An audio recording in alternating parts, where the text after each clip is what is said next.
Il est important de combattre ce phénomène de façon mondiale, mais encore plus en Guadeloupe, puisque étant une île, le territoire étant déjà restreint, c'est un sujet qui nous concerne profondément et sur lequel la ville de Sainte-Anne a décidé de mettre en place des solutions pour le ralentir, pour préserver l'île le plus longtemps possible.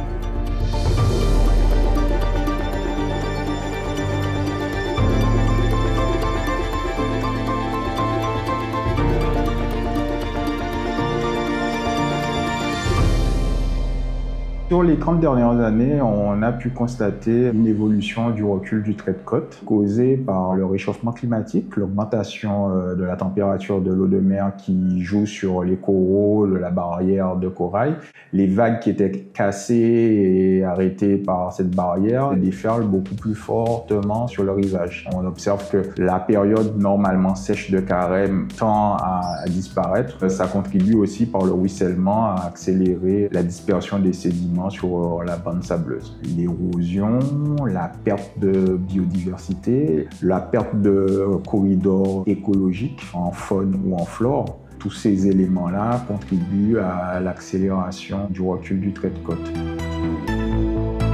Depuis les années 1950, on a eu une forte concentration, un fort développement de l'urbanisation. Et aussi, quelques années plus tard, on s'est rendu compte qu'on avait un fort développement du tourisme. Entre 1950 et 2013, on avait perdu à peu près 50 mètres de plage. Ça veut dire qu'on perdait près de 1 mètre de plage par an.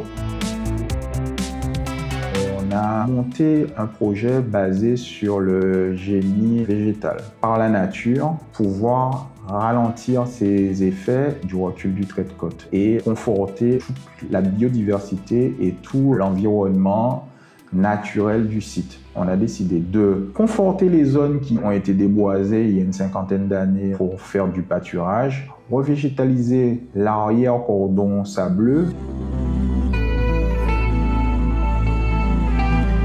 Sur les falaises du Helleu, on a essentiellement planté des résiniers bord de mer, des catalpas, du romarin. On a aussi planté du sapotillier falaise, que des essences qui sont présentes en Guadeloupe depuis des centaines d'années et qui sont adaptées et ont un système racinaire qui permet de retenir les sédiments.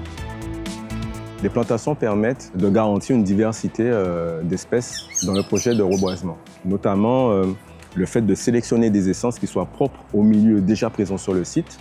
Ces plants vont après être introduits de façon intelligente et compte tenu de la caractéristique du milieu et de leur attrait, c'est-à-dire leur exposition au soleil, à la lumière, à l'humidité. Et enfin, on a des travaux de renaturation des cheminements en suif. Donc le milieu, il va retrouver les conditions favorables pour une revégétalisation spontanée qui est notamment nécessaire sur les strates herbacées et arbustifs qu'on peut voir aujourd'hui. Le projet est réplicable. D'ailleurs, on a d'autres communes qui sont entrées en contact avec nous pour savoir comment nous on l'a réalisé. Il y a déjà 3 communes qui pensent mettre en place du génie végétal pour conforter les zones déboisées en bordure de littoral.